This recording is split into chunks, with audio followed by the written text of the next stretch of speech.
Hello，大家好，我係 Marguerite and welcome to my little Cantonese corner. 今日2023年3月27號星期一. Today it is Monday, March 27th, 2023, and I thought I would do a video to help those of you who play Mahjong, but you play Mahjong in the American way where you use the tiles that have the numbers and the letters etched onto them to help you recognize them, and you speak in how you would say Mahjong terms and the tiles in English.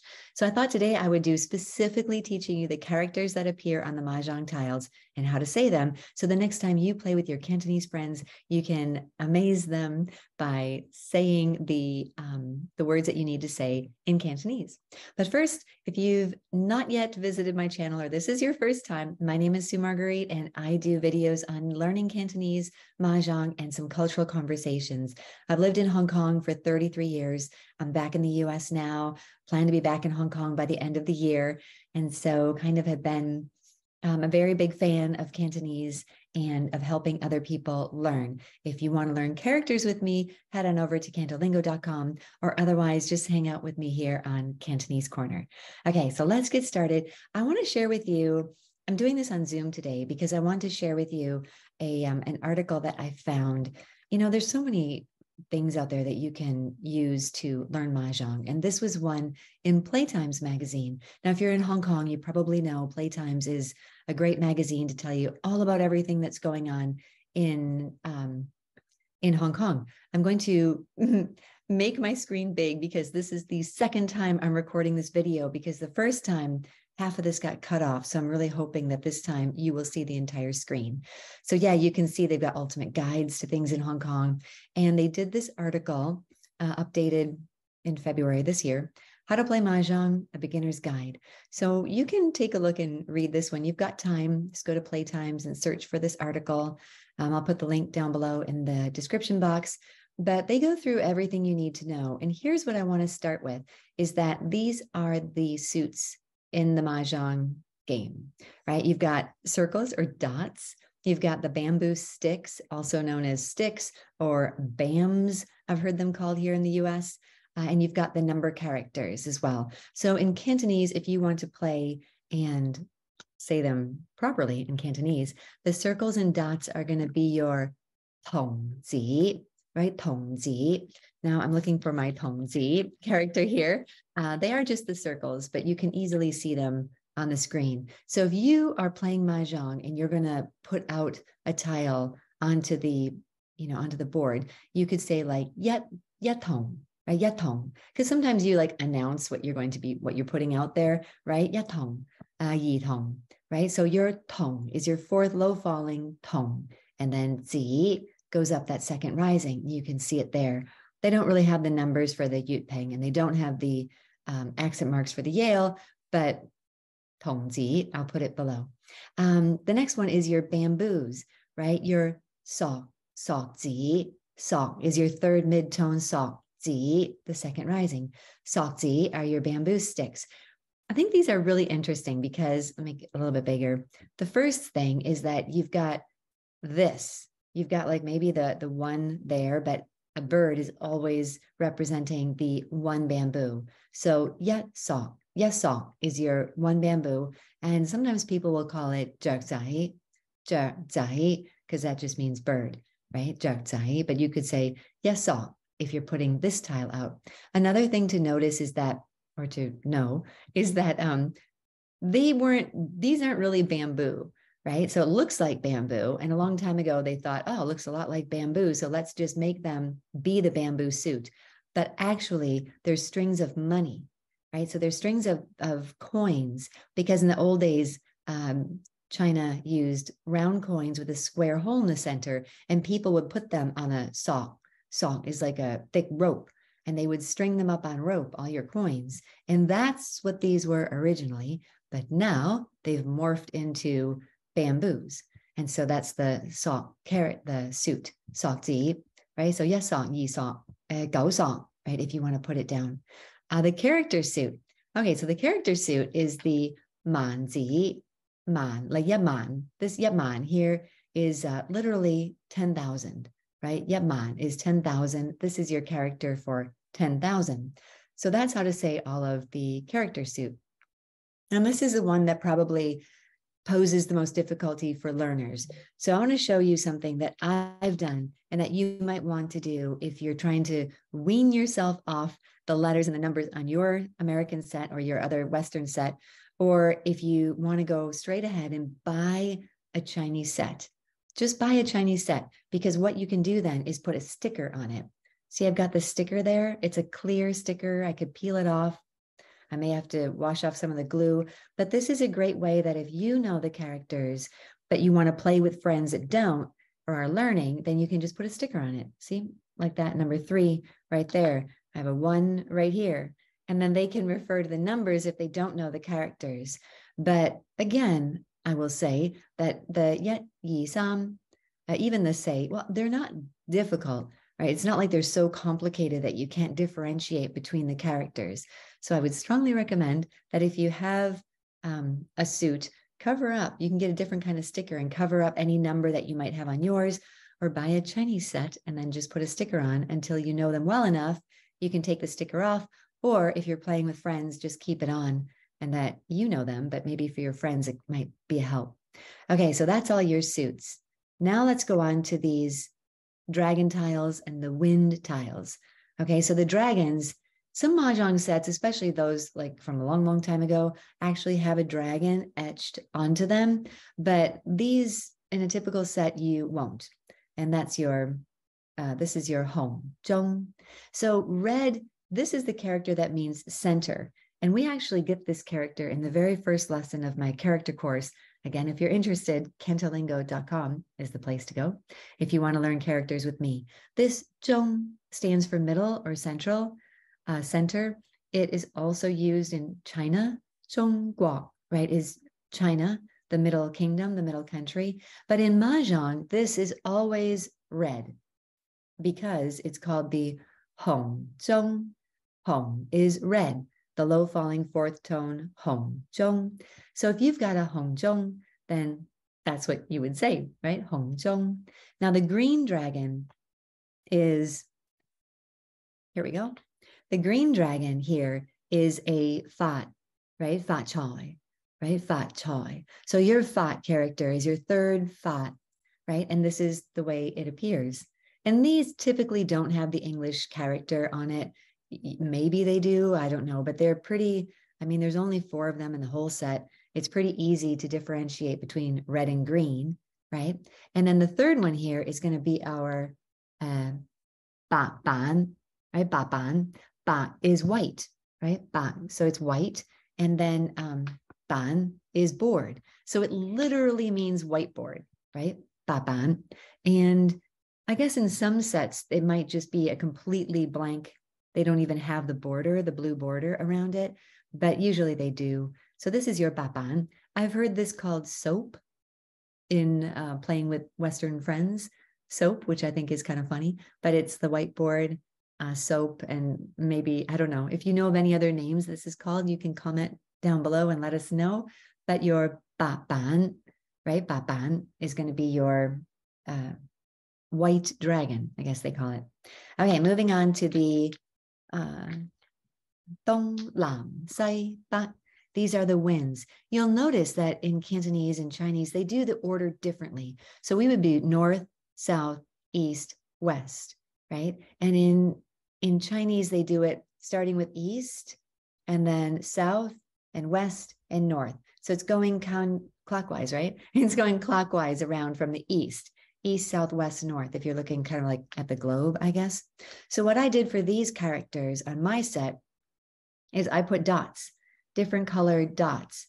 And in that way, people that don't know how to say dong, lam, sai, but they can just use, collect four with the yellow, right? And it's fun because friends of mine that I play with that don't know the characters are like, okay, I remember this one because yellow, the sun setting in the west. Maybe I remember but the north because it's blue and it's cold, different things like that. The lam, I put green. I didn't really do this with any order in mind, but I put lam, which is south. I put green, and then your dong, I put red.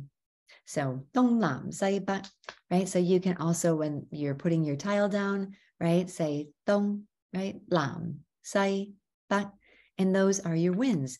And we get all of these characters in my level 2 lesson 10. Then we get these characters, learn how to write them, learn how to use them in combinations. Your dong lam sai bat. Well, I put those out of order, right? Bak sai, but it's sai bat.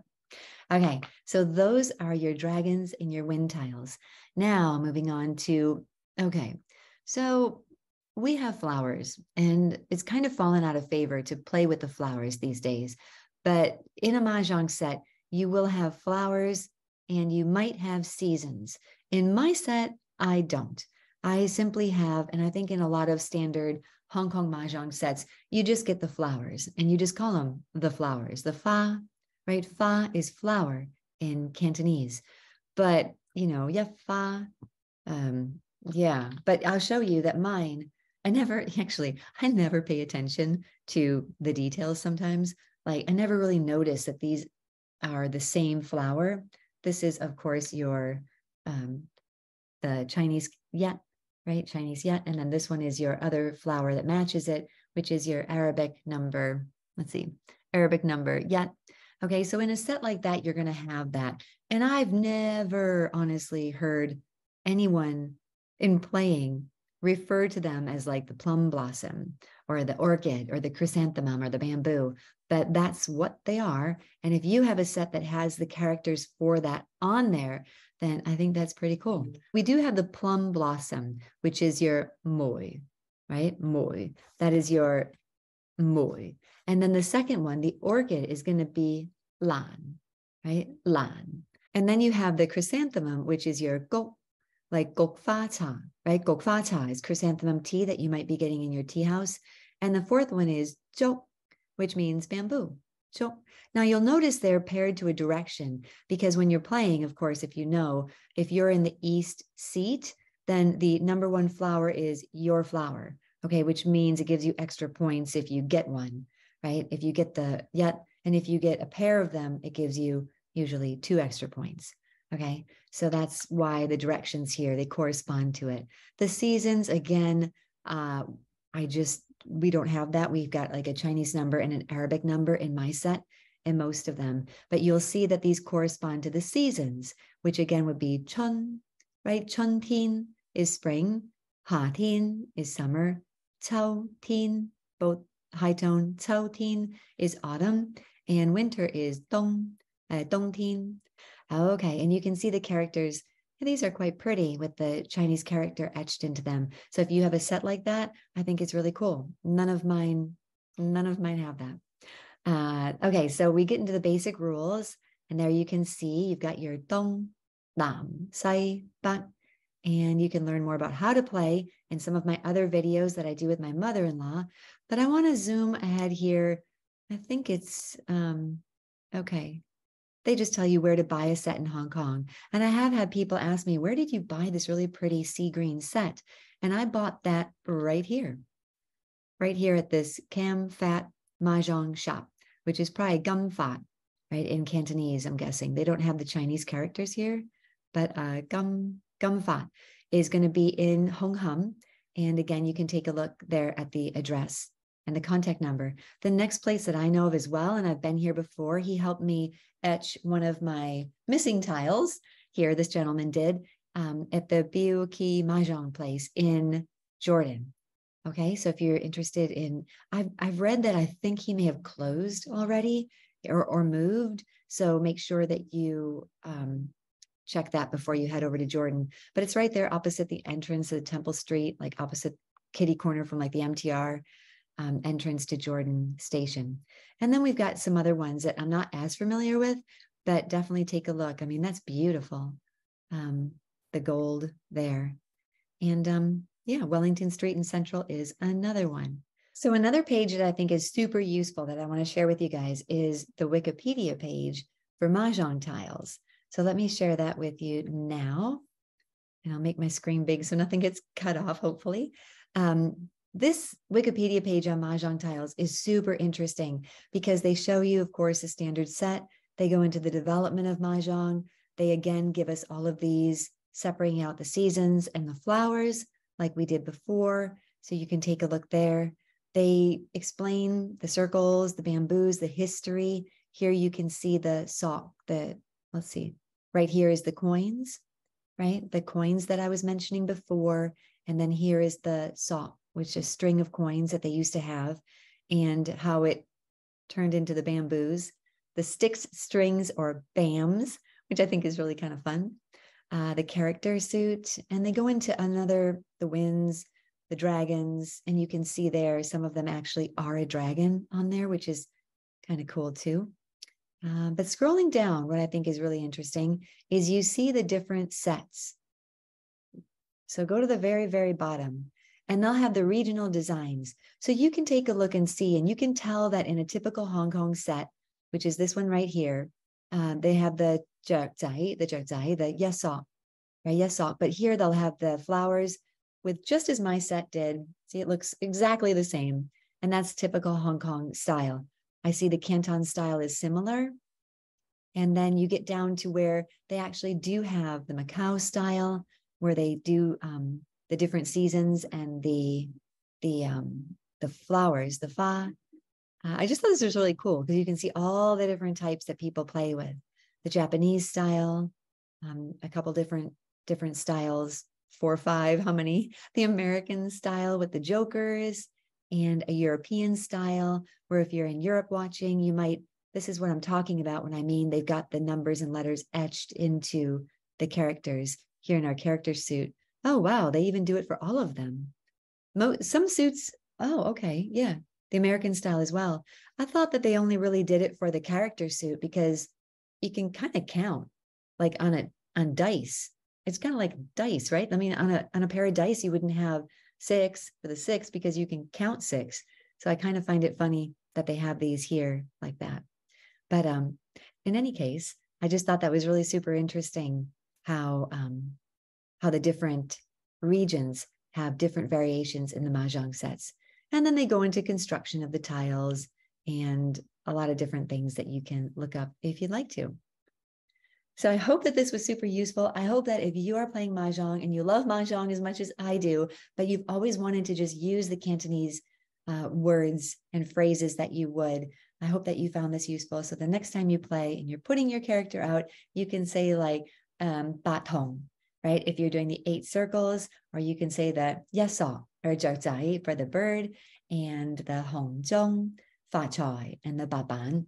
Okay, well, I think that's about it for now. I've got to get going, but it's so nice to spend time with you. And if you do like the video, give it a thumbs up. Subscribe to my channel if you haven't already. If you want to play Mahjong, go online. I'll put some links down below to places where you can get a set if you're in the US.